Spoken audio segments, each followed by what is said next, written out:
सन्मति तर्क प्रकरण के अंतर्गत ज्ञान मीमांसा के अंतर्गत हमने गत कक्षा में मति ज्ञान के बारे में जाना, एम्पिरिकल नॉलेज के बारे में जाना, उसके भेद प्रभेद के बारे में विस्तार से हमने चर्चा की। जो अवग्रह, ईहा, अवाय, धारणा, श्रुत निश्चित मति ज्ञान के चार भेद और अश्रुत निश्चित मति ज्ञान के चार भेद, औत्पत्ति की बुद्धि, वैनयिकी बुद्धि, कार्मिक की बुद्धि और पारिणामिक की बुद्धि, इनके बारे में हमने विस्तार से चर्चा की। आज हम पांच ज्ञान के अंतर्गत जो दूसरा ज्ञान है शुद्ध ज्ञान, उस पर चर्चा करेंगे। क्योंकि पांच ज्ञान में जो आज शॉर्ट में शुद्ध ज्ञान क्या है, उसके जो 14 भेद प्रभेद है उसकी चर्चा करेंगे, और शुद्ध ज्ञान और मति ज्ञान में क्या अंतर है इनकी विस्तार से चर्चा करेंगे। तो जो शुद्ध ज्ञान की सबसे बड़ी विशेषता है कि यह परार्थ है। पांच ज्ञान में चार ज्ञान स्वार्थ है, अपने लिए, अपने तक सीमित है। मति ज्ञान इंद्रिय और मन के द्वारा मुझे ही ज्ञान हो रहा है, अवधि ज्ञान, मनोपर्योग ज्ञान, केवल ज्ञान, ये चारों ज्ञान क्या है? स्वार्थ है। और शुद्ध ज्ञान क्या है? परार्थ है, अर्थात दूसरों के लिए, परोपकार के लिए, दूसरों को ज्ञान दान देने के लिए सक्षम है। तो शुद्ध ज्ञान की विशेषता, वैशिष्ट अपने आप में हो गया कि यह स्वार्थ और परार्थ दोनों ही है, जबकि शेष चार ज्ञान केवल स्वार्थ है, मतलब मुझे ही लाभ होगा। मति ज्ञान से मुझे लाभ हो गया, अवधि ज्ञान से मुझे लाभ होगा, मन प्रयोग ज्ञान से मुझे लाभ होगा, केवल ज्ञान से मुझे लाभ होगा। लेकिन शुद्ध ज्ञान से दूसरों को ज्ञान प्राप्त होगा। ठीक है, ज्ञान दान का माध्यम शुद्ध ज्ञान ही है। तो पांच ज्ञान है: मति ज्ञानोपयोग, शुद्ध ज्ञानोपयोग, अवधि ज्ञानोपयोग, मन प्रयोग ज्ञानोपयोग, केवल ज्ञानोपयोग। आज हम चर्चा करेंगे शुद्ध ज्ञानोपयोग किसे कहते हैं। शब्द, संगीत, शास्त्र आदि माध्यमों से इंद्रिय और मन के द्वारा जो ज्ञान होता है वह शुद्ध ज्ञानोपयोग है। मति ज्ञान की प्रगाढ़ अवस्था ही शुद्ध ज्ञान है। अब यहाँ पे ये बात चर्चनीय है, विमर्शनीय है कि जो शुद्ध ज्ञान है उसमें शब्द, संकेत, शास्त्र आदि की बात आती है, लेकिन वास्तव में देखा जाए तो द्वादशांगी जो है उनका जो पठन है, वाचन है, वही शुद्ध ज्ञान है। और शब्द के द्वारा, श्रोतेंद्र के द्वारा जो सुना जाता है वो भी एक शुद्ध ज्ञान है। ठीक है ना। तो संक्षेप में हम कहें तो शुद्ध ज्ञान किसे कहते हैं? शास्त्र और परोपदेश, शब्द और संकेत के माध्यम से होने वाला जो परोक्ष ज्ञान है। हमने लास्ट कक्षा में चर्चा की थी। परोक्ष ज्ञान के अंतर्गत दो ज्ञान आते हैं, मति ज्ञान और शुद्ध ज्ञान। मति ज्ञान की हम चर्चा कर चुके हैं, अब शुद्ध ज्ञान की चर्चा करेंगे, जो इंद्रिय और मन के द्वारा होता है, स्पेशली श्रोतेंद्र और चक्षु, इन दोनों के माध्यम से जो होने वाला शास्त्र ज्ञान है या परोपदेश है, वह सब शुद्ध ज्ञान के अंतर्गत आता है। शुद्ध ज्ञान मुख्यतः दीर्घोपयोग मानस ज्ञान है। शुद्ध ज्ञान से त्रैकालिक ज्ञान हो सकता है, अतीत, वर्तमान, भविष्य। क्योंकि शास्त्र में अतीत में क्या हुआ था, वर्तमान में क्या हो रहा है और भविष्य में क्या होने वाला है, ये सब हम जो द्वादशांग 32 आगम है उसमें हमें केवल ज्ञान के द्वारा, केवल ज्ञानी के द्वारा या वीतराग के द्वारा प्रोपित जो ज्ञान है वह त्रैकालिक ज्ञान है। तो शुद्ध ज्ञान के माध्यम से हम त्रैकालिक ज्ञान कर सकते हैं। और शुद्ध ज्ञान क्या है? शायोपश्मिक है, शायिक भाव नहीं है, शायोपश्मिक है, आता जाता रहता है। ठीक है। शुद्ध ज्ञान में शब्दार्थ पर्यालोचना होती है, चाहे वह अव्यक्त हो या व्यक्त, शब्दाश्रय ही ज्ञान है। तो शुद्ध ज्ञान शब्द पर आश्रित है। हम जो भी पढ़ते हैं, लिखते हैं, सुनते हैं, उस पर जो चिंतन, मनन, आलोडन, विलोडन होता है और फिर हम विचार विमर्श करते हैं एक दूसरे से, वो है शुद्ध ज्ञान। शुद्ध ज्ञान का मुख्यतः श्रोतेंद्रिय से संबंध है, पर गौण रूप में वह इंद्रिय जन्य लब्ध्यक्षर से भी होता है। क्योंकि ये कहा जाता है कि मिनिमम दो ज्ञान तो हर एक जीव में होते हैं, मति ज्ञान और शुद्ध ज्ञान। ठीक है ना। तो लब्धि की अपेक्षा भी इसको हम लब्ध्यक्षर भी कह सकते हैं। असंगी जीव है, एकेंद्रिय से लेकर जो चतुरिंद्र के जीव है, उनमें भी शुद्ध ज्ञान होता है। इसका मूल कारण क्या है? केवल ज्ञानावन्य कर्म का उदय।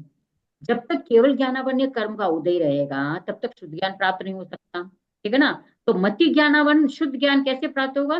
शुद्ध ज्ञानावन्य कर्म का क्षयोपशम होने पर शुद्ध ज्ञान प्राप्त होगा। इसलिए मति ज्ञान एवं शुद्ध ज्ञान क्या है? सर्व द्रव्यों को तो जानते हैं लेकिन उनके पर्यायों को जानने में सक्षम नहीं है, क्योंकि ये दोनों लिमिटेड नॉलेज है, परोक्ष ज्ञान है, इंद्रिय सापेक्ष ज्ञान है। इसलिए ये द्रव्यों को तो जान सकते हैं, नॉलेज कर सकते हैं वन बाय वन, बट उसके सारे, हर द्रव्य की पर्याय को जानने में उसमें योग्यता नहीं, क्योंकि ये इनका लिमिटेशन है। अब शुद्ध ज्ञान के दो प्रकार है, द्रव्य शुद्ध और भाव शुद्ध। अब द्रव्य शुद्ध किससे कहते हैं? आप्त के उपदेश को सुनना, दैट इज द्रव्य शुद्ध। सुनने के बाद हमें जो नॉलेज होता है वह भाव शुद्ध है। दूसरे शब्दों को शुद्ध द्रव्य शुद्ध और उससे उत्पन्न होने वाले ज्ञान को भाव शुद्ध कह सकते हैं। इसी कारण द्रव्य शुद्ध को ग्रंथ रूप शुद्ध कहा जाता है और भाव शुद्ध को ज्ञान रूप शुद्ध भी कहते हैं। अब यहाँ पे एक बात क्लियर करना चाहती हूँ कि जो द्रव्य शुद्ध और भाव शुद्ध है, वास्तव में जो केवल ऑब्जेक्टिव नॉलेज होता है, जितने भी हम अक्षर को देखकर नॉलेज करते हैं, जनरल लौकिक ज्ञान या लोकोत्तर ज्ञान, जो भी ज्ञान करते हैं जनरल, वो द्रव्य शुद्ध है, ठीक है ना। और उसको पढ़ने के बाद जो नॉलेज हमको होता है, जो रिकॉग्निशन होता है, जो समझ हमारे अंडरस्टैंडिंग हमारे भीतर आती है, वह भाव शुद्ध है। अब शुद्ध ज्ञान के संदर्भ में इसके भेद प्रभेद के संदर्भ में अनेक प्रकार की विचारधारा है। कोई मानते हैं कि दो ही प्रकार है, जैसे तत्व सूत्रकार मानते हैं अंग प्रविष्ट अनंग प्रविष्ट दो ही प्रकार है शुद्ध ज्ञान के। और कोई मानते हैं 14 प्रकार, जैसे नंदी सूत्र है, नंदी सूत्र में शुद्ध ज्ञान के 14 प्रकार की विस्तार से चर्चा है, जो अन्य कहीं भी हमें उपलब्ध नहीं होती है।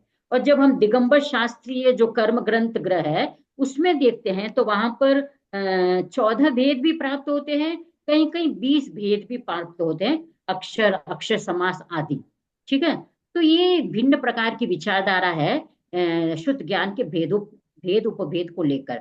आज हम ये जो 14 भेद है उनको हम सूक्ष्मता से समझेंगे, क्योंकि अगर हम इन 14 प्रकारों को समझ जाएंगे तो हमें एक्चुअली जो शुद्ध ज्ञान का जो दायरा है, केवल हम जो ये 32 आगमों को जो पढ़ना है वही शुद्ध ज्ञान है, या जो भी लोकोत्तर धर्म है, जो तीर्थंकर द्वारा प्रोपित है, आप्त के द्वारा प्रोपित है, वीतराग के द्वारा प्रोपित है, वह ज्ञान ही शुद्ध ज्ञान है, ये जो हम मानते हैं।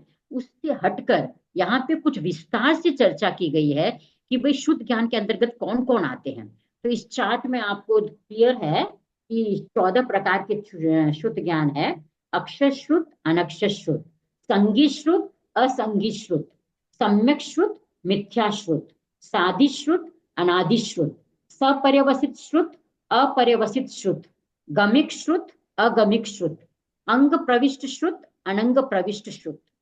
अब ये 14 प्रकार के शुद्ध में पहला है अक्षर शुद्ध। ये नंदी सूत्र में इसका रेफरेंस आया। 14 प्रकार के जो शुद्ध है, अक्षर अनक्षर संगी असंगी सम्यक मिथ्या साधि अनादि सपर्यवसित अपरिवसित गमिक अगमिक अंग प्रविष्ट अनंग प्रविष्ट। अब यहाँ पे द्रव्य शुद्ध और भाव शुद्ध को वापस रिपीट करने की जरूरत नहीं है। यहाँ पे पहला है अक्षर शुद्ध अनक्षर शुद्ध, ठीक है ना।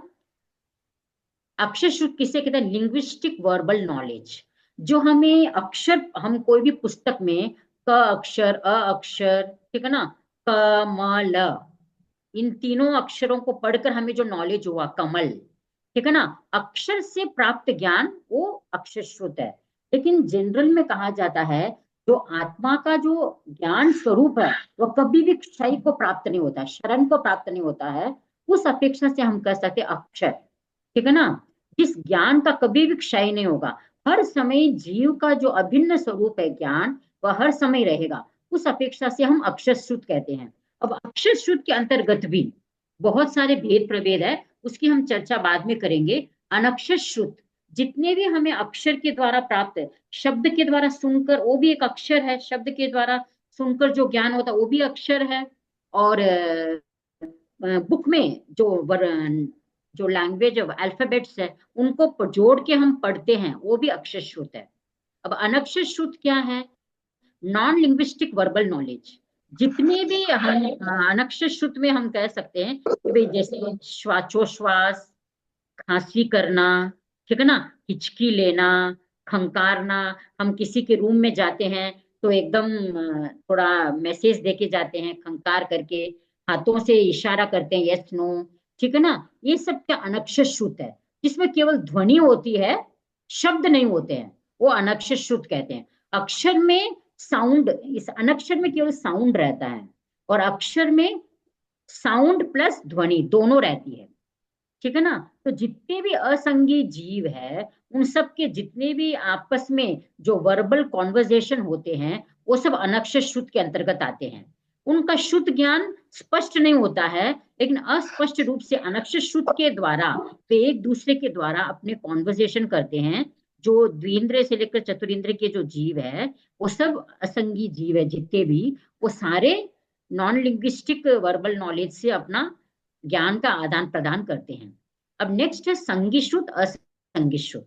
यहाँ पे है इंटेलिजेंस के द्वारा, बुद्धि के द्वारा जो ज्ञान होता है, मन के द्वारा विचार शक्ति या चिंतन मनन के आधार पर जो ज्ञान होता है, उसे संगिश्रुत कहते हैं। इसका मतलब संगिश्रुत उसी को हो सकता है जो पंचेंद्रिय समनस्क प्राणी है, उसी में संज्ञा संभव है। जो असंगी जीव है, non rational non instructive knowledge, इसमें क्या है, बौद्धिकता नहीं रहती है। असंगी जीवों में जो ज्ञान होता है, उसे असंगी शुद्ध कहा गया है। अब इसको थोड़ा डिटेल वन बाय वन।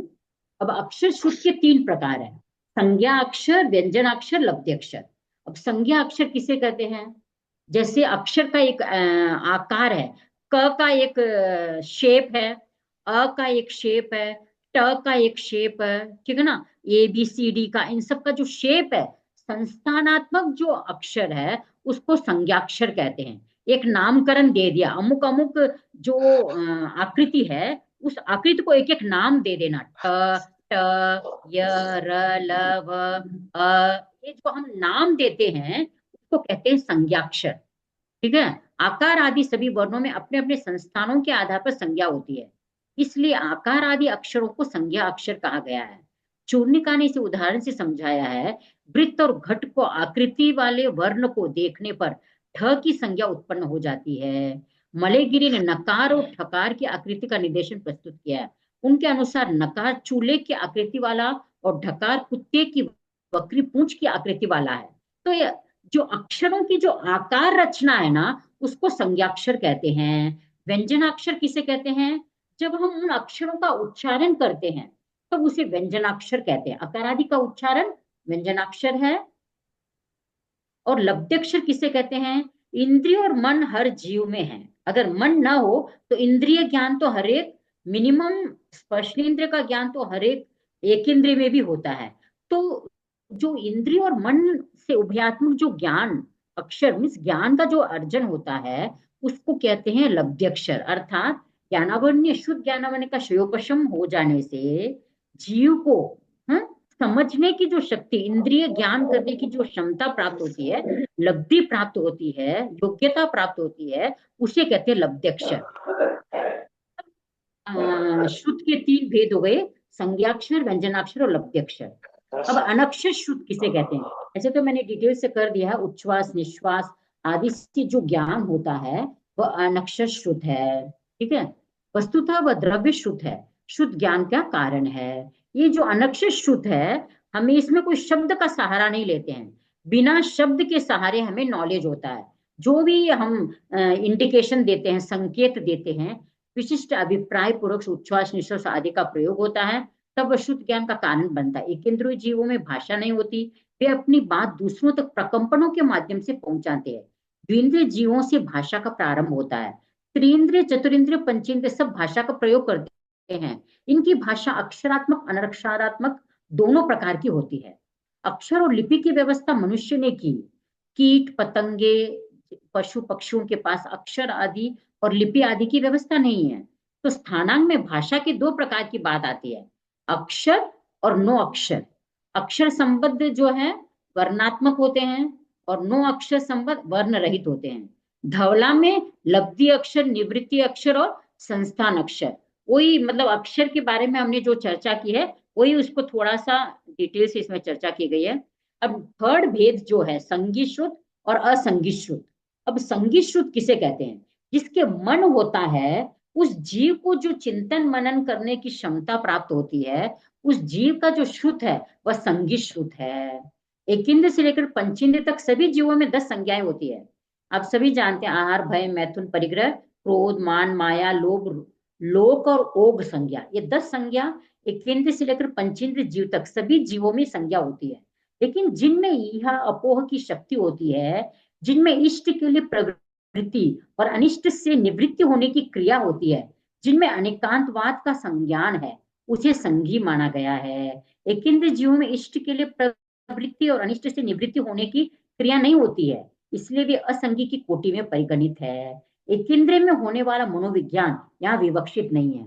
तो यहाँ पे जो पंचेंद्रिय संगी मन युक्त जो जीव है, उनका जो ज्ञान है, इहा अपोह मार्गना आदि के द्वारा जो ये नॉलेज करते हैं, संशय आदि रिफ्लेक्शन आदि करते हैं, क्योंकि चिंतन मनन की जो वह मन के द्वारा ही हो सकता है। तो इष्ट की प्रवृत्ति अनिष्ट की निवृत्ति, ये सब केवल जिसमें संगी जीव होता है उसी में हो सकती है। लेकिन यहाँ पे आचार्य मलेगिरी ने नंदी सूत्र में बहुत सारे भेदों की चर्चा की है कि संज्ञा के भी तीन प्रकार है। कालिकी संज्ञा, हेतुपदेशी की संज्ञा, दृष्टिवादोपेशी की संज्ञा।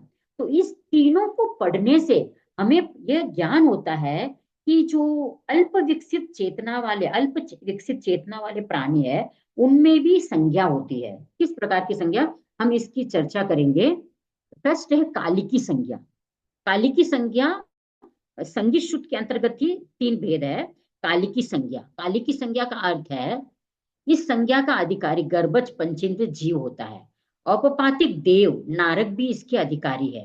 कालिकी संज्ञा मनुष्य में सर्वाधिक विकसित होती है। उसको गर्भज पशु पक्षी आदि मनुष्य उपपातस देव नारक सभी समनस्क संगी होते हैं। तो ये जो कालिकी संज्ञा है, जो पंचेंद्रिय संगी है, समनस्क प्राणी है, गर्भज प्राणी है, उनको ही हो सकता है। लेकिन जो अन्य गर्भज को छोड़कर समूर्चिम पंचेंद्रिय, चतुरेंद्रिय, त्रिंद्रिय, द्विंद्रिय, एकेंद्रिय, इनमें जो संज्ञा है, वह संज्ञा वैसे मन से विकसित मन उसमें नहीं होता, इसलिए मनोवर्गना के पुद्गलों के न होने से वह मनन आदि नहीं कर पाता है। लेकिन कुछ उनमें मानसिक विकास होता है, ठीक है ना। लेकिन वो बहुत मंद अविशुद्ध होता है, अविशुद्धतर, उससे अविशुद्धतर, ये सारे मैंने बताए कि इंद्रिय जीव में सबसे अविशुद्धतम मानसिक विकास होता है। अब हेतुपदेशी की संज्ञा दूसरी है, यह मानसिक चेतना से निम्न स्तर की चेतना का विकास है। काली की हुई संज्ञा से भी ये थोड़ा लोअर कैटेगरी की संज्ञा है, नॉलेज है। हेतुपदेशी संज्ञा प्राय वर्तमान कालिक होती है, कहीं कहीं अतीत और अनागत का चिंतन भी होता है, किंतु दीर्घकालिक चिंतन इसमें नहीं होता है। हेतुपदेशी संज्ञा के विकास में अभिसंधारण अर्थात अव्यक्त इस संज्ञा वाले जीव अपनी क्रियात्मक शक्ति में अव्यक्त चिंतन का प्रयोग करते हैं। वे चिंतन पूर्वक आहार आदि विषयों में प्रवृत्त होते हैं और अनिष्ट विषयों से निवृत्त होते हैं। यहाँ पे ना अव्यक्त जीवों में एक जो अव्यक्त संज्ञा होती है, और उस संज्ञा के आधार पर वो अपना क्रियाकलाप आदि करते हैं। जो द्विंद्रिय, त्रिंद्रिय आदि जीव अल्प विकसित है, उनमें भी यह संज्ञा होती है। हेतुपदेशी संज्ञा के आधार पर जीवों के संगी असंगी दो विभाग किए गए हैं। जिस जीव में अभिसंधारण पूर्वक क्रिया शक्ति होती है, वह हेतुपदेशी संज्ञा की दृष्टि से संगी है, जैसे द्विंद्रिय, त्रिंद्रिय, चतुरिंद्रिय, समुच्चयम, पंचेंद्रिय जीव। जिस जीव में अभिसंधारण पूर्वक क्रिया शक्ति नहीं होती है, वह हेतुपदेशी की संज्ञा की दृष्टि से असंगी है। जैसे पृथ्वीकाय जो आदि 5 स्थावर काय है, वो क्या है, उनमें हेतुपदेशी की संज्ञा नहीं होती है, क्योंकि वो बहुत मत्त, मूर्छित और विष परिणत चेतना होती है उनकी। इष्ट के लिए और अनिष्ट की निवृत्ति के लिए वो समर्थ नहीं होते हैं। इसलिए हेतुपदेशी संज्ञा में कौन आते हैं, द्विंद्रिय से लेकर समूर्चम पंचम तक के जीव, हेतु उन जीवों में हेतुपदेशी की संज्ञा होती है। अब थर्ड है दृष्टिवादोपदेशी का संज्ञा। अब संगी असंगी का जो तीसरा वर्गीकरण है, इसमें यह बताया गया जो सम्यक दृष्टि की जो नॉलेज है, उसको कहते हैं दृष्टिवादोपदेशी की संज्ञा, और जो मिथ्या दृष्टि का जो नॉलेज है, वह असंगी कहा जाता है। मिथ्या तो मोहनी और शुद्ध ज्ञानावरणी के शिवपशम से जो ज्ञान प्राप्त होता है, वह संगी शुद्ध है। और मिथ्या तो मोहनी के उदय और शुद्ध ज्ञानावरणी के शिवपशम से असंगी शुद्ध की प्राप्ति होती है। संगी का शुद्ध संगी शुद्ध, असंगी का शुद्ध असंगी शुद्ध कहलाता है। मतलब असंगी जीवों में जो शुद्ध ज्ञान प्राप्त होता है, क्योंकि ऐसे बहुत सारे जीव होते हैं अल्प विकसित जीव, उनमें भी क्या है, सम्यक्त की प्राप्ति होती है। तो सम्यक्त्व जिन जिन के पास है, भले वो अल्प विकसित चेतना वाला प्राणी है, उसे भी हमें संगी कहा गया है। जो जैसे कुत्सितशील को अशील कहा जाता है, वैसे मिथ्यात्व के कुत्सित होने के कारण संगी का जो ज्ञान है वह भी असंगी कहा गया है। मिथ्यात्व के कारण उसका ज्ञान भी अज्ञान कहलाता है। तो यहाँ पे दृष्टिवादोपदेश की संज्ञा का अर्थ है सम्यक दृष्टि का जो ज्ञान है वह दृष्टिवादों की संज्ञा के अंतर्गत है, और मिथ्या दृष्टि का जो ज्ञान है वह असंगी की कैटेगरी में आता है। तो यहाँ पे एक चार्ट कंक्लूजन में बता रही हूँ कि काली की उपदेश के अनुसार जो समनस्क पंचेंद्रिय वो संगी है, और जो समनस्क पंचेंद्रिय को छोड़कर जितने भी समुच्चय प्राणी है वो सारे असंगी है। और हेतुपदेशी का संज्ञा के अनुसार द्विंद्रिय से लेकर समुच्चय पंचेंद्रिय तक के जीव है वो संगी है। और जो एकेंद्रिय पृथ्वी अप तेजस वायु वनस्पति ये पांच क्या असंगी है। और दृष्टिवादोपदेश का संज्ञा के अनुसार जो सम्यक दृष्टि जीव है वो संगी है, और जो मिथ्या दृष्टि जीव है वो असंगी है। तो यहाँ पे आप बस अपेक्षा भेद और विवक्षा भेद को समझ जाएंगे, तो इन तीनों जो संगी असंगी की हमने चर्चा की है, संगी शुद्ध और असंगी शुद्ध की, उसको आपको क्लियर में समझ में आ जाएगा। अब नेक्स्ट सम्यक शुद्ध मिथ्या शुद्ध, सादि शुद्ध अनादि शुद्ध। अब सम्यक शुद्ध किसे कहते हैं? Authentic verbal knowledge. सम्यक दृष्टि के ज्ञान को सम्यक शुद्ध कहते हैं।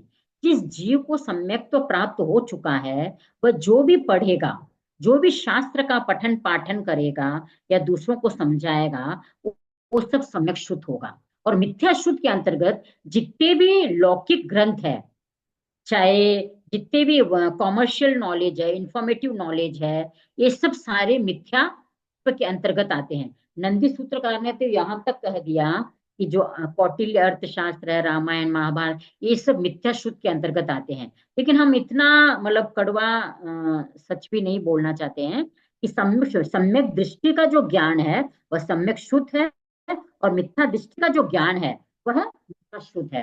कहने का तात्पर्य यहाँ पर यह है कि सम्यक्त्वी कोई भी वस्तु को पढ़ेगा, कोई भी बात को समझेगा, सुनेगा, पढ़ेगा, तो वह सही समझेगा हर बात को। और जो मिथ्यात्वी आगम को पढ़ के भी उसका सही अर्थ नहीं मतलब का निर्णय नहीं कर पाएगा, इसलिए उसके जो शुद्ध ज्ञान को मिथ्या ही कहा गया है। और नेक्स्ट है सादी अनादि। इसकी हम चर्चा करेंगे कि शुद्ध ज्ञान की सादी और अनादि कैसे हो सकती है, और सपर्यवसित और अपर्यवसित। नेक्स्ट भेद इसके दो है। सादी मीन्स जिसका बिगनिंग है, जिस नॉलेज का बिगनिंग है, वर्बल जिस शुद्ध ज्ञान का बिगनिंग है। अनादि मीन्स जिस शुद्ध ज्ञान का बिगनिंग नहीं है। तो हम इसको एक मतलब अपेक्षा भेद से समझेंगे कि सादी शुद्ध के संदर्भ में हमें समझना है कि शुद्ध ज्ञानावरणता शयोपशम हर काल में रहेगा।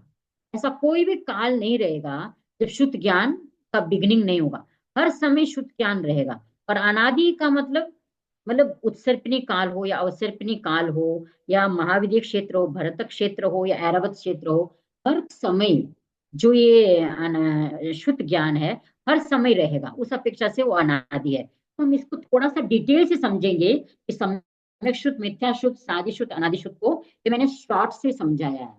अब सम्यक शुद्ध नंदी सूत्र में बहुत सुंदर आया है से किम सम्म सम्म स्वयं, सम्म स्वयं जम इमम अरहंते भगवंते तेलोक चाहिए महीय पूये तीय पड़ुपन्न मनागय जान ये सब्बन नूहिम सब्बदर्शी हीम पनीयम दुवाल संगम गनिपिड़गम तम जहा आयारो सूय गडो ठान समवाओ बियाह पन्नति नाया धम कहाओ वो वासक दसाओ अंतगढ़ दसाओ अनतरो वाय दसाओ पन्हा वागरना वागरा वाई विवाग स्वयं दिट्ठिवाओ। सम्यक शुद्ध किसे कहते हैं? समुत्पन्न ज्ञान दर्शन के धारक, तीन लोक द्वारा अभिलषित, प्रशंसित और पूजित, अतीत वर्तमान भविष्य के ज्ञाता, सर्वज्ञ सर्वदर्शी तीर्थंकर भगवान द्वारा प्रणीत द्वादशांग शुद्ध सम्यक शुद्ध है। ठीक है ना? एक दृष्टि सम्यक्त्वी का जो शुद्ध है वो भी सम्यक शुद्ध है, और जो तीर्थंकर जो आप्त के वचन है, वीतराग के वचन है, उनके जो वचन है वो आके सम्यक शुद्ध है। जैसे आचारांग शुद्ध कृतांग आदि जो 11 अंग है जो तीर्थंकर के द्वारा कहे गए हैं। अथम अर्थ तो क्या गणधर ग्रथित मतलब उसको गूंथते हैं अर्थ में, और सूत्र में भाषा रूप में गणधर करते हैं, अर्थ रूप में व्याख्यान तीर्थंकर करते हैं। तो जो 11 अंग है और जो 14 पूर्वधरों के द्वारा जो भी द्वादशांग की रचना हुई है, उन सबको भी हम सम्यक शुद्ध के अंतर्गत ले रहे हैं, ठीक है ना। अंग प्रविष्ट और अनंग प्रविष्ट दोनों ही ग्रंथों को हम शुद्ध ज्ञान के अंतर्गत, सम्यक शुद्ध के अंतर्गत ले रहे हैं। जो द्वादशांग है उनका जो ज्ञान है वह सम्यक शुद्ध है। अब सम्यक शुद्ध और मिथ्या शुद्ध के दो भेद कर दिए गए हैं। तो उसका भेद का आधार क्या है? ग्रंथकार और स्वामित्व है, ठीक है ना। केवली द्वारा प्रणीत जो शुद्ध है वह सम्यक शुद्ध है, और जो मिथ्या दृष्टि द्वारा रचित जितने भी शुद्ध है वो सब मिथ्या शुद्ध है। अब यहाँ पर नंदी सूत्र में तो आया है कि जो अन्य जैनेतर परंपरा में जितने भी ग्रंथ, जैनेतर परंपरा को छोड़कर जितने भी ग्रंथ रचे गए, वेद उपनिषद ब्राह्मण आरण्यक जितने भी है, पिटक या जो भी वेदांत के जो ग्रंथ है, या दर्शन के जो भी न्याय शास्त्र के, न्याय दर्शन के, सांख्य, सबको क्या है? मिथ्या शुद्ध माना है। क्योंकि स्वामित्व की अपेक्षा द्वादशांग शुद्ध चतुर्दश पूर्वी के लिए शुद्ध सम्यक शुद्ध है, और चूर्णिका और मलयगिरी ने त्रयोदश पूर्वी, द्वादश पूर्वी, एकादश पूर्वी, इन अंतरालवर्ती पूर्वधरों का भी उल्लेख किया है। अगर इनके द्वारा भी कोई रचना है वह भी सम्यक शुद्ध के अंतर्गत लिया है मलयगिरी ने। जिनभद्रगणी ने अंग बाह्य शुद्ध को भी सम्यक शुद्ध माना है। जो है ना औपपातिक राज प्रश्नीय, जिनभद्रगणी ने उनको भी जो अंग बाह्य ग्रंथ है, अंग बाह्य आगम है, जो 12 अंग, 11 अंग और 12 उपांग है, 12 उपांग को भी सम्यक शुद्ध के अंतर्गत लिया है। जो अभिन्न दश पूर्वधर से नीचे आचारांत तक के सभी श्रुत स्थान सम्यक दृष्टि के स्वामी के लिए सम्यक श्रुत है, मिथ्या दृष्टि स्वामी के लिए मिथ्या श्रुत है। अब प्रस्तुत आगम में अंग बाह्य आगमों का विवरण दिया हुआ है, फिर भी उसका सम्यक शुद्ध के प्रकरण में उल्लेख नहीं है। हरिभद्र ने जिनभद्रगणी का अनुसरण किया है। कहने का तात्पर्य है कुछ आचार्य केवल जो 11 अंग है आचारांग सूत्र कृतांग, इनको ही सम्यक शुद्ध मानते हैं, और कुछ आचार्य 11 अंग 12 उपांग, ठीक है ना, और 4 मूल 4 छेद और एक आवश्यक सूत्र है, इन 32 आगमों को भी सम्यक शुद्ध के अंतर्गत लेते हैं। अब नेक्स्ट है सपर्यवसित शुद्ध और अपर्यवसित शुद्ध। हमने चर्चा की थी सादि शुद्ध और अनादि शुद्ध की, ठीक है ना। सादि शुद्ध किसे कहते हैं, अनादि शुद्ध कैसे कहते हैं? तो इस संदर्भ में एक बात कहना चाहूंगी कि आज मैंने कोई नॉलेज किया, किसी भी नया ज्ञान किया मैंने, आज मैंने पहली बार समझ लो उत्तराधीन सूत्र का वाचन किया, पठन किया, पाठन किया, या श्रवण किया, या समय सार का श्रवण किया या पढ़ा। तो आज मेरे जो ज्ञान है उस उत्तराधीन का जो ज्ञान की आदि हुई, ठीक है ना, उस अपेक्षा से सादी है, ठीक है। और अनादि का मतलब क्या है? ऐसा कोई भी काल नहीं होगा जब शुद्ध ज्ञान नहीं होगा, हर समय शुद्ध ज्ञान रहेगा। तो द्रव्य क्षेत्र काल और भाव के आधार पर हम सादि शुद्ध, अनादि शुद्ध, सपर्यवसित शुद्ध, अपर्यवसित शुद्ध, जिसका जिस शुद्ध का अंत हो, अपर्यवसित शुद्ध का मतलब जिस शुद्ध का अंत ना हो। तो यहाँ पे एक बात समझने की है कि सादि शुद्ध और अनादि शुद्ध के संदर्भ में हमें समझना है कि भाई शुद्ध ज्ञान हर समय रहेगा, और व्यक्ति विशेष से सादी है, और प्रवाह रूपेण अनादि है।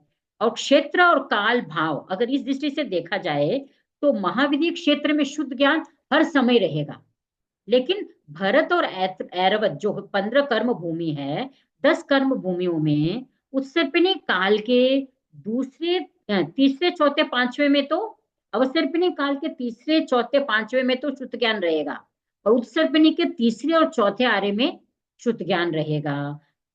तो काल की अपेक्षा से इन इन क्षेत्रों में सादि शुद्ध भी है, अनादि शुद्ध भी है। और काल की अपेक्षा से मैंने बता दिया, काल और क्षेत्र की अपेक्षा से महाविद्य क्षेत्र में हर समय रहेगा, इसलिए अनादि है शुद्ध। और भरत और ऐरावत में पर्टिकुलर टाइम में ही शुद्ध ज्ञान प्राप्त होता है, इस अपेक्षा से शुद्ध सादी भी है। और भाव की अपेक्षा से शुद्ध ज्ञान को जानने वाले हर समय रहेंगे, ठीक है। तो उस अपेक्षा से सादी है, और अनादि मीन्स हर समय रहेंगे, इस अपेक्षा से अनादि है। और व्यक्तिशः एक एक व्यक्ति जब ज्ञान करता है कोई भी चीज का, उस अपेक्षा से सादी है। अब सपर्यवसित अपर्यवसित, अब जो भी ज्ञान प्राप्त हुआ है, शुद्ध ज्ञान शायोपश्मिक ज्ञान है, ठीक है। तो शुद्ध ज्ञान शायोपश्मिक ज्ञान होने से एक बार प्राप्त होके वापस नष्ट भी हो सकता है। Verbal knowledge that has got an and, ठीक है ना। आज मुझे शुद्ध ज्ञान है, जैसे ही भवांतर गमन हुआ, यहां से मेरा आयुष्य पूर्ण हुआ, समझ लीजिए मैंने 32 आगमों का अच्छा गहराई से पारायण किया, चिंतन मनन किया, आलोडन विलोडन किया, उसके अर्थ को समझा, उसके तात्पर्यार्थ को समझा, उसको आत्मसात कर लिया। तो वो जो ज्ञान है मेरा भवांतर, जैसे मेरा अन्य भव होगा, उस समय वह साथ में जाए या न जाए जरूरी नहीं है। अगर वह ज्ञान अगले भव में नहीं रहता है तो सपर्यवसित ज्ञान का अंत हो गया। और अगर मिथ्यात्व का उदय आ गया, अभी वर्तमान में तो मेरा शैव पश्चिमिक भाव है, जैसे ही मिथ्यात्व का उदय आएगा, जो मेरा शुद्ध ज्ञान है मेरे को प्राप्त था, वह उसका नाश हो जाएगा। और तीसरी बात है, जैसे ही केवल ज्ञान प्राप्त होता है तो क्या है, शुद्ध ज्ञान नष्ट हो जाता है, शुद्ध ज्ञान का कोई औचित्य ही नहीं रह जाता है, ठीक है। और चौथा है,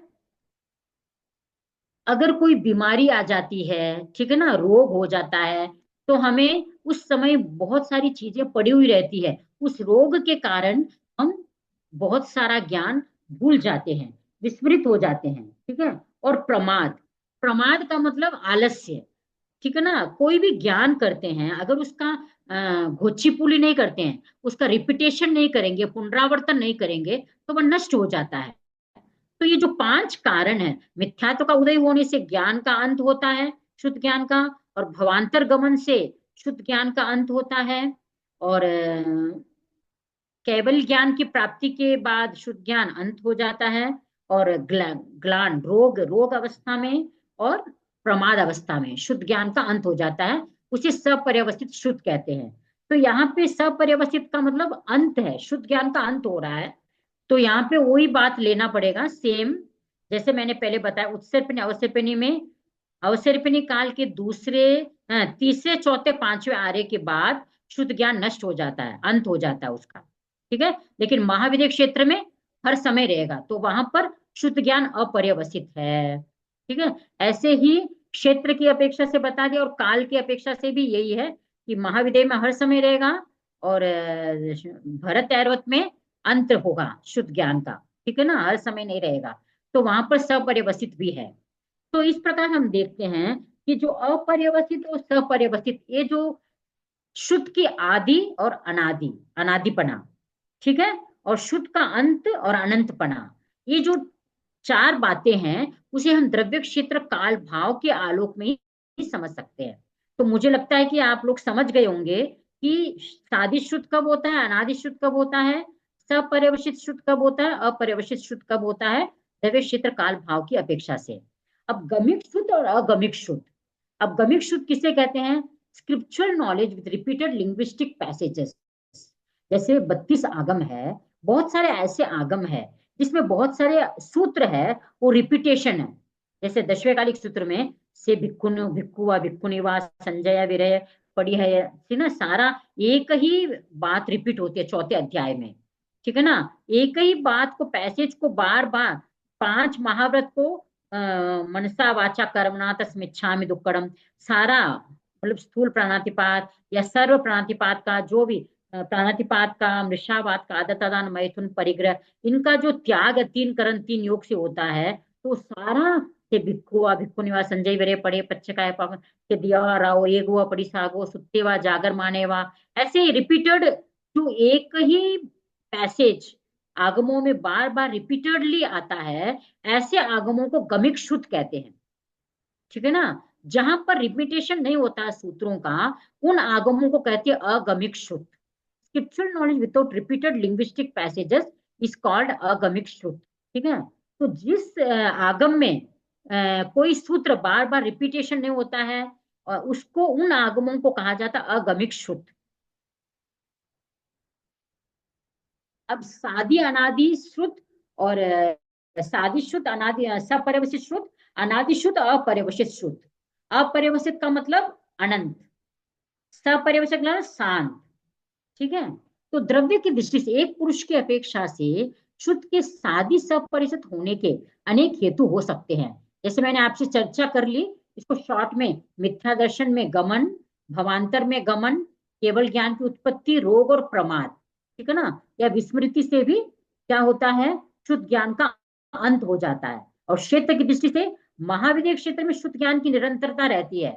उसकी अपेक्षा से द्वादशांग क्या है, अनादि अपर्यवसित है।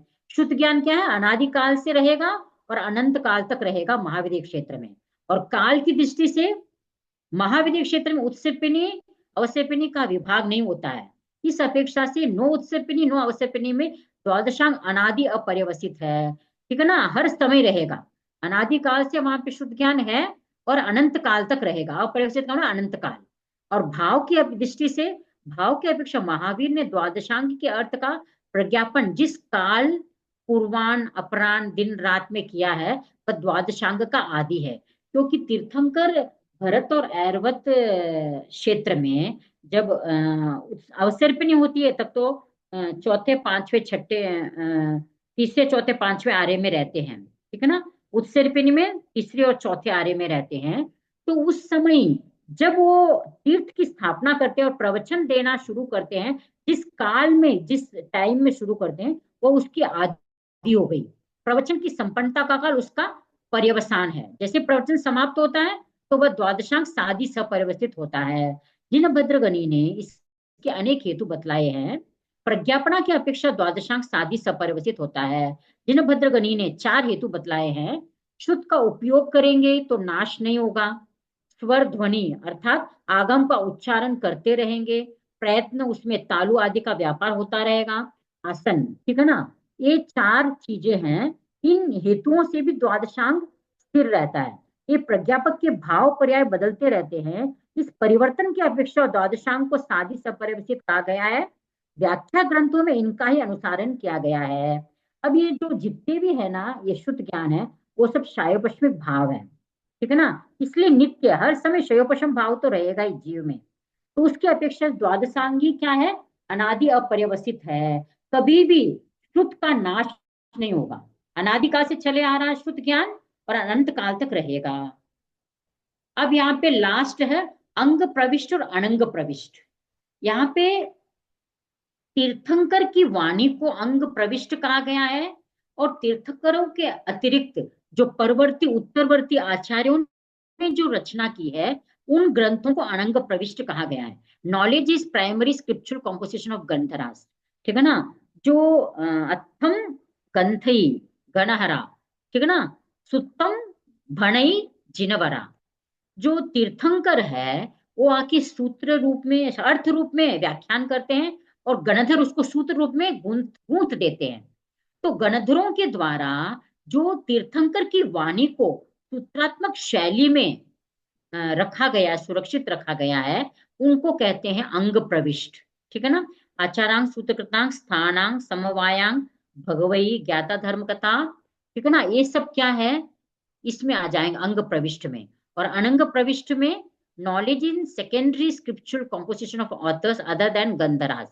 गंधर को छोड़कर जो उत्तरवर्ती आचार्यों ने जिनभद्र गणि समाश्रमण आदि जितने भी आचार्य, मलयगिरी है, जिनदास गणि है, संगदास गणि है, ठीक है ना, इन सब ने जिन्होंने भी रचना की है उत्तरवर्ती जैसे जिनभद्र गणि ने विशेषावश्यक भाष्य की रचना की आदि जो अनंग प्रविष्ट है औपपातिक राज प्रश्न जीवा जीवा बेगम जम्बुद्दीन प्रज्ञप्ति चंद्र प्रज्ञप्ति सूर्य प्रज्ञप्ति प्रज्ञा पंडवना, ये सारे जितने भी है वो सब अनंग प्रविष्ट में आते हैं। तो जो 32 आगम है उनमें जो अंग आगम है 11 अंग है वो अंग प्रविष्ट के अंतर्गत आते हैं। और जो 12 उपांग है वो अनंग प्रविष्ट में उत्तरवर्ती आचार्यों के द्वारा जो रचे गए ग्रंथ है, जिनको भी हम आगम की उपमाई देते हैं, आगमवत मानते हैं, क्योंकि वो भी अभिन्न दश पूर्वधर थे। तो इन सब की जो रचना है उनको भी आगमवत माना जाता है। तो अंग प्रविष्ट में केवल तीर्थंकर की वाणी और गंधर्वों के द्वारा जो सूत्रात्मक शैली में 11 अंग रचे गए वो शुद्ध ज्ञान आएगा अंग प्रविष्ट शुद्ध ज्ञान में। और अनंग प्रविष्ट में 12 उपांग जो औपपातिक आदि है इसमें जो भी ज्ञान राशि है वो सब अनंग प्रविष्ट शुद्ध ज्ञान में आ जाते हैं। तो हाँ, इसको डिफरेंस मैंने बताने का प्रयास कर रही हूँ। अंग प्रविष्ट आगम गंधर के द्वारा रचित है, और अंग बाह्य आगम स्थविरों के द्वारा रचित है, अर्थात उत्तरवर्ती आचार्यों के द्वारा। गंधर द्वारा प्रश्न किए जाने पर तीर्थंकर द्वारा प्रतिपादित होता है। अंग प्रविष्ट के जितने भी आगम हैं, गंधर क्वेश्चन करते हैं, रेस करते हैं, और तीर्थंकर उसका उत्तर देते हैं। और आप सभी जानते हैं भगवई सूत्र है, जिसमें लगभग 36,000 प्रश्नोत्तर है। ठीक है ना। तो प्रश्नोत्तर माध्यम से ही ज्ञान का आदान प्रदान आदि होता था उस समय। ठीक है, तीर्थंकर के सामने जब कोई भी प्रश्न लेकर उपस्थित होता था, तो भगवान उनका समाधान देते थे। तो उस मतलब प्रश्न और समाधान के आलोक में ही अंग प्रविष्ट आगम की रचना हो गई। और प्रश्न पूछे बिना तीर्थंकर के द्वारा प्रतिपादित होता है, वह अंग बाह्य है। अब शास्त्र सत्यों से संबंधित होता है और सुदीर्घ कालीन होता है। अब अंग प्रविष्ट तीर्थंकर के द्वारा वीतराग की वाणी है, तो वह उसमें जो भी कथन है वह शास्त्र सत्य से ही उसका लेना देना होता है, और वह दीर्घकालीन ज्ञान होता है उसमें। लेकिन जो अंग बाह्य आगम है, वह चल होता है, तात्कालिक होता है, चेंजेबल होता है। ठीक है, कोई मतलब हर अवसर पे उत्सव पे काल में अलग अलग अंग बाह्य आगम होते हैं। अब हमने यहाँ तक जान लिया 14 प्रकार के जो शुद्ध ज्ञान है, उसकी हमने विस्तार से चर्चा की है। अब मति ज्ञान और शुद्ध ज्ञान, क्योंकि दोनों ही परोक्ष ज्ञान है, दोनों में क्या अंतर है। ठीक है ना।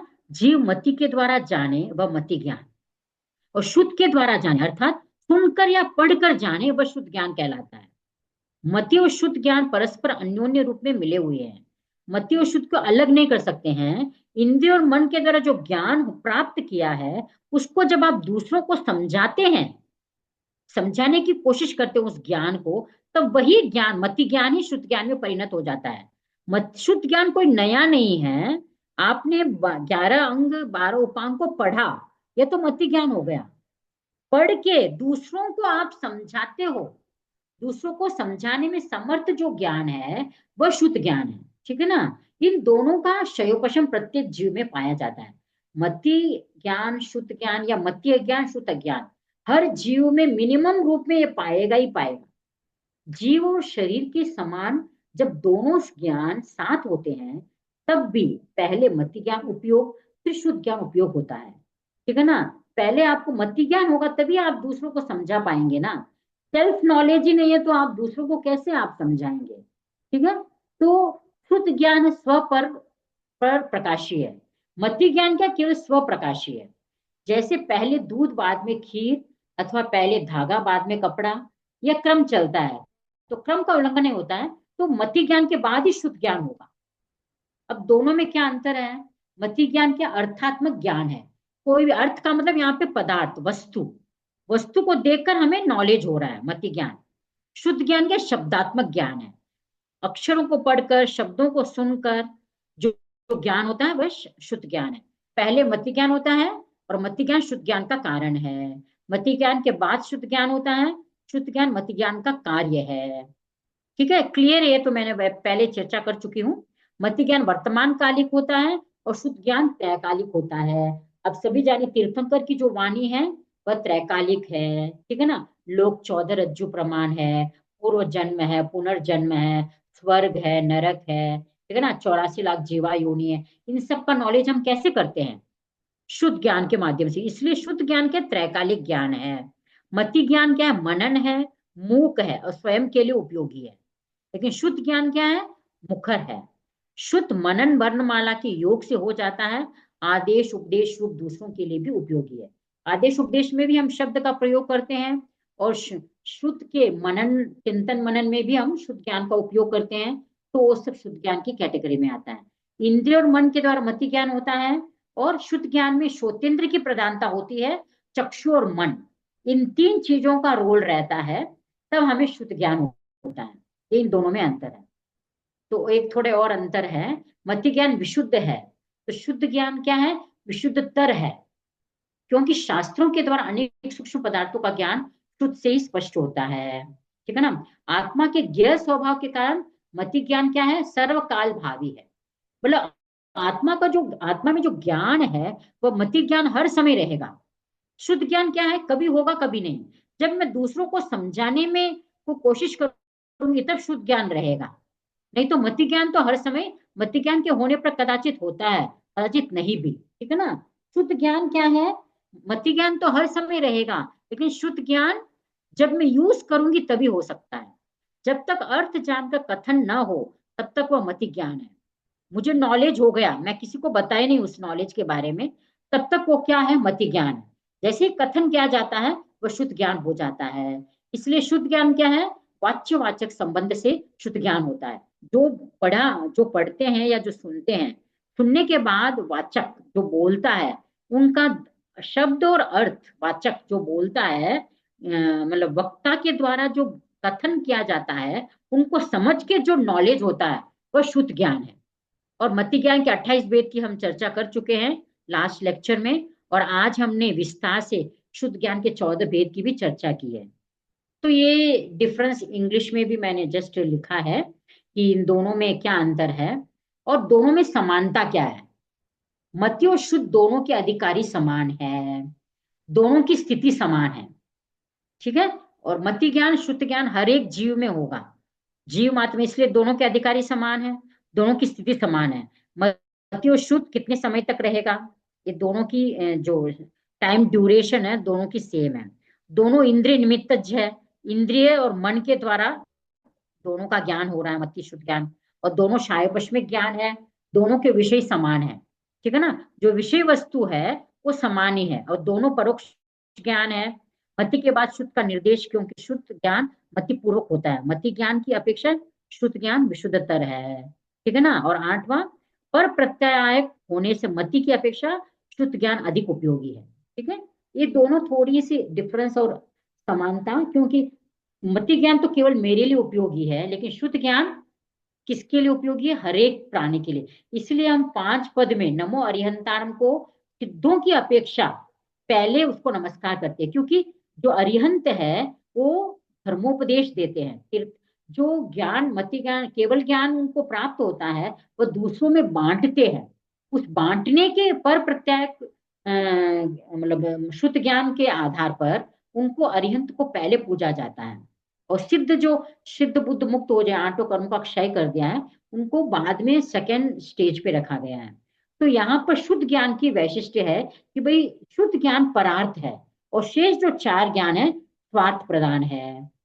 इस प्रकार हमने देखा कि भाई जो नोअर, जानने वाला, मति ज्ञान को जानने वाला, शुद्ध ज्ञान, दोनों एक है, ड्यूरेशन भी एक है, object matter, cause of origin, और दोनों इनडायरेक्ट है। और कॉज ऑफ इंद्रिय और मन के द्वारा ही उनका ओरिजिनेशन होता है, दोनों मत्ति ज्ञान और शुद्ध ज्ञान का।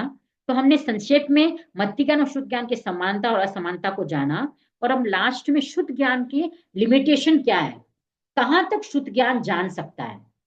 तो यहाँ पे दत्तचित्त अवस्था में द्रव्य की दृष्टि से शुद्ध ज्ञानी क्या है, उपयुक्त अवस्था में सब द्रव्यों को जानता देखता है। अगर उपयोग लगाएगा तो जानेगा, अगर उपयोग नहीं लगाएगा तो नहीं जानेगा। क्षेत्र की दृष्टि से शुद्ध ज्ञान उपयुक्त अवस्था में सब क्षेत्रों को जानता देखता है। काल की दृष्टि से शुद्ध ज्ञान उपयुक्त अवस्था में सर्व काल को जानता है। भाव की दृष्टि से शुद्ध ज्ञानी उपयुक्त अवस्था में सब भावों को जानता देखता है। तो आज हमने चर्चा की शुद्ध ज्ञान किसे कहते हैं, शुद्ध ज्ञान के जो 14 भेद है उसकी विस्तार से हमने चर्चा की है, और मति ज्ञान और शुद्ध ज्ञान में क्या भेद रेखा है और क्या समानता है, और शुद्ध ज्ञान की क्या लिमिटेशन है, इसके बारे में हमें चर्चा की है। इस संदर्भ में आपके मन में कोई भी डाउट हो तो आप लोग मुझे पूछ सकते हैं। ओम Arham. GC Jain from Jaipur.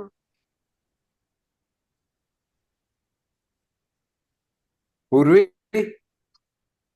हाँ साहब, समझी, मैं आपको बहुत धन्यवाद देता हूँ।